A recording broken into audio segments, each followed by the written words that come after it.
everyone, and welcome to another episode of The Wellness Show by Iskandar Investment Berhad. I'm Elaine Daly, and today we're going to be talking about the arts and culture.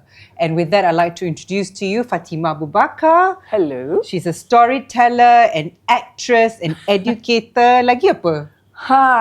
What? Mother, grandmother, drama queen. Yeah, mother, grandmother. Welcome to the show. Thank you for being with us. Thank you for having me. How have you been? Alhamdulillah. Well. Despite the weather, well. Yes. Hopefully the weather I know, changes so a little hot. bit, right?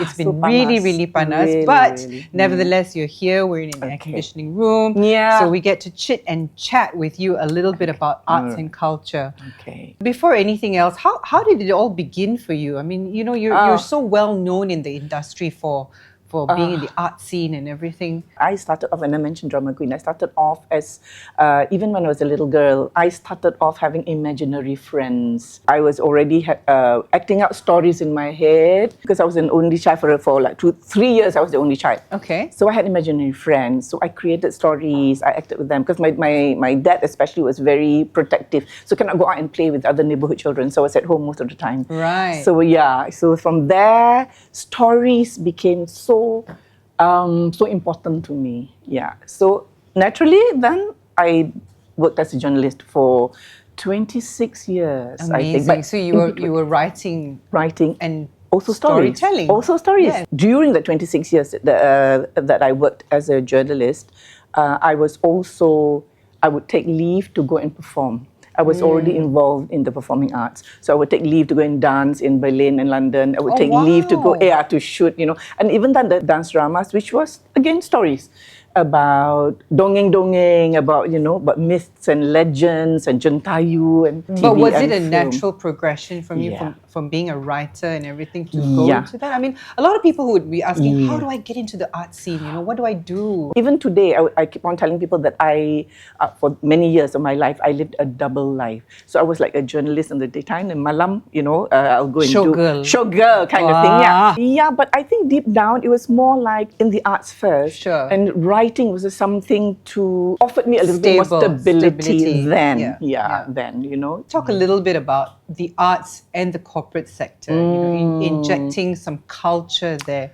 What's your take on that? This is something that I've always been very, very concerned about, been very passionate about. Is like when you talk about development, straight away people think in terms of like buildings and money and figures. It's always like figures and the physical things. But the physicals won't mean much if you don't have the heart and soul. Okay. When you talk about all this development and building a nation, building a community, whatever, it's about people. And when you talk about people, you're talking about their story. It's just so very, very important that you cannot have just building something without taking into consideration. Also bringing in the bit about who are we, kita punya culture, kita punya soul, who are we really? So would it be safe to say that, having the infrastructure of being in corporate and doing the work that you do and having the stability you have, it's important to inject culture into your own individual system? Definitely. Okay. Yeah. And how do we do that? How do like a company like IIB, how would they they involve culture and inject culture into their ecosystem? Yeah. Still building, right? You're still building. So don't forget, we need, I'm talking about from where I'm coming from, and where we are always lamenting the fact that we don't have enough performance places. For example, kita punya Istana Budaya. We also, before that area, when I was growing up, the Panggung Seni, that area, and you also have the place where one of the bungalows there would house our visual artists. And even then, dulu, the space was really very rundown. It was but that was what the Ministry of Culture had then to offer us. Right. So now that if you have the opportunity to be able to provide performance places for arts and culture, please do that. Canggih kind of places where theatres or spaces for them to perform. To very simple, it can be like in the kampong areas where Make it like a little pop-up kind very of thing. kind of thing. So every evening you go Yeah. and menari, you Yeah. go and play, you I go think have the that's gamelan great. playing. Like many years back, I went to visit this one school in Thailand. Normal school hours, they would go in and belajar lah, their mathematics lah, their history, whatever. And then I think from 3 onwards, they will go to their area within their school and they would just perform. It's like, it's like nothing for them. It's like second nature. Right. They don't think, it's not like, I'm It's performing, like it's different. embedded It's in them. embedded in them already. Even like in Bali, you have children just going to their little, Absolutely. their Yeah, little areas yeah. and the temples, and they would just play, And then as tourists, we walk by and then we can see them and performing. they don't even everything. see us because they're Yes. just lost in their own world. And this is what I feel that this is what we can do. If not, we are going to lose many of kita punya Talent. our talent and kita punya arts, where we come from. Oh my God, one of my favorite dancers, Zapin. Ooh. Zapin Johor is like Robust. nothing. It is so robust. It's so energetic. It's like, oh my God, they're moving and they go down, up, and they turn and they go down, up, and then they're posing. Like I'm watching like, isn't something supposed to be like 1, 2, 3, 4? 1, 2, 3, 4. But no, different they have take changed. of Zapin. They have changed. So this is what I'm saying, that if we have areas for them, you can see more Communities. of this. Communities. You can see more of these talents coming out.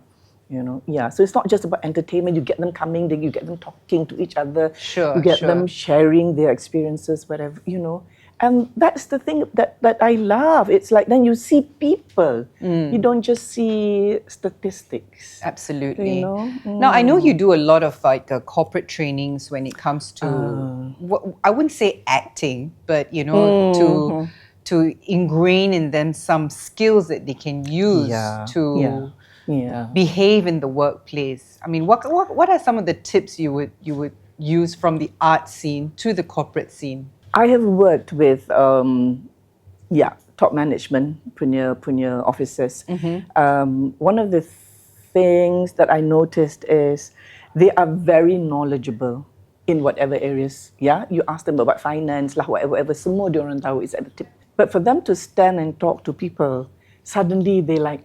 Freeze. They either freeze or they fumble. So, and because they fumble and because their body language shows that they are uncomfortable, people think like, are you talking? Are you telling me the right things?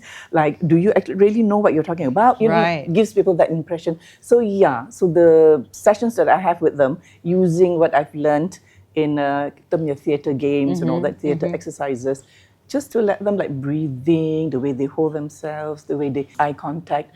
So at least, and to tell them that whenever you are standing in front of people, even if it's one person or two, it is a performance. Absolutely. It is a performance. So because of that, then you prepare yourself. So what are some of the accordingly. tips you can give us? Prepare. You must know what you're talking about. That, like, even as an actor, you must know your script. Okay, whatever you must know the situation. Speech that you have or your presentation that you're going to be doing with your bosses. You must know what you're talking about. Then 2, you must know your audience lah. Yeah, sama juga as an actor. Okay, you're performing in front of the camera, or a live audience, and of course the third important thing is like what I mentioned, all the time, again and again, is practice, so that you are very, very comfortable. At the end of it, after having done all that, breathe, be yourself, and just enjoy the moment lah. Enjoy the moment. That's very. You can make mistakes on the day. That's fine. Seize the day, carpe diem. Seize the day. Yes, absolutely. I tell you. Now, a lot of people out there, when they're watching this, they will probably try and think like, we should know our audience, but the audience makes up different kind of people. Someone who's a bit more, aggressive. Someone who's a bit more judgmental. Yeah. How do you generalize it? Okay, I think the more you think along, it's like, then you may start to overthink, and then you start to don't panic. overthink. Don't like overthink. Just go with the fact that I'm going out there. I know my stuff. I'm going to share something with you, and I'm just going to enjoy it. whoever, then suddenly if you have one or two of those, cynical ones, then because you already know your subject, then I think because you are calm enough and you're prepared enough, you can answer that person. If not, what you can do is like, maybe this is not, okay, I appreciate your question, but maybe this is not the right place to elaborate. Maybe I can see you later after the show or after this talk. Interesting. Yeah. Basically, you just have to be prepared. Okay. And what do you hope to see in the art scene in the future? Do you hope to see more performances sprouting up in Malaysia? I mean, we're doing pretty well already, kan? Of course, we were very badly hit by COVID. Sure. I mean, everything shut down and we saw everybody struggling. I'm hoping that more places outside of Kuala Lumpur would have access. So that's why, for example, in Johor, Medini, outside of Kuala Lumpur, decentralized. There are many talents out there. So it could be like a destination performance art show, that everybody throngs to watch. Yeah.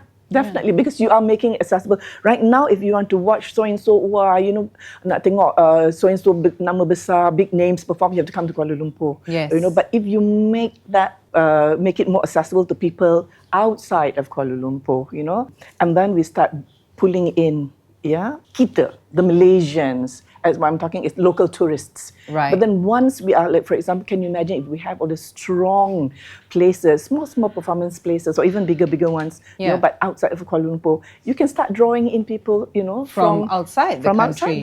I mean, it's like, Don't for example, going to the ASEAN. West End to watch. Like you mentioned, West End to semua, but I'm hoping that West End will come and see us. Absolutely. Because I think we have a lot more to offer than we're so rich in culture and tradition. Elaine, we are so rich, We've got all the different cultures, the different races, every race. You were talking about the Indian, the Malay, the Chinese, the Kadazans, everywhere. Semua ada kita punya culture. Identity, kan? We have really so much to offer lah. So yes, have those performance places for them. Have places where they can congregate and showcase practice their talents. Mix, call people in. Sure. If we have, for example, Medini, if Medini has that area, my God, can you imagine? You can start small. They start inviting people, Indonesians and just around kita. Tak payah nak pergi the West. The West can be fine. They're fine. We leave them there. Okay, so we go ASEAN, we go Asian. Sure. So we have so much to offer. We have so much to share. Oh, very nice. Very insightful. Yeah. Thank you so much for sharing all of this. So excited. Yes, me too. Now I want to go watch something. I know, Khan. You've given me the impetus to do it. It's like art talk. So much. Yeah, thank you so much, Fatimah, for Thank coming on the you. show and for Thank you being for here with having us. me. And thank you so much for watching. You've been a wonderful, wonderful audience. And I'll catch you in the next episode of The Wellness Show.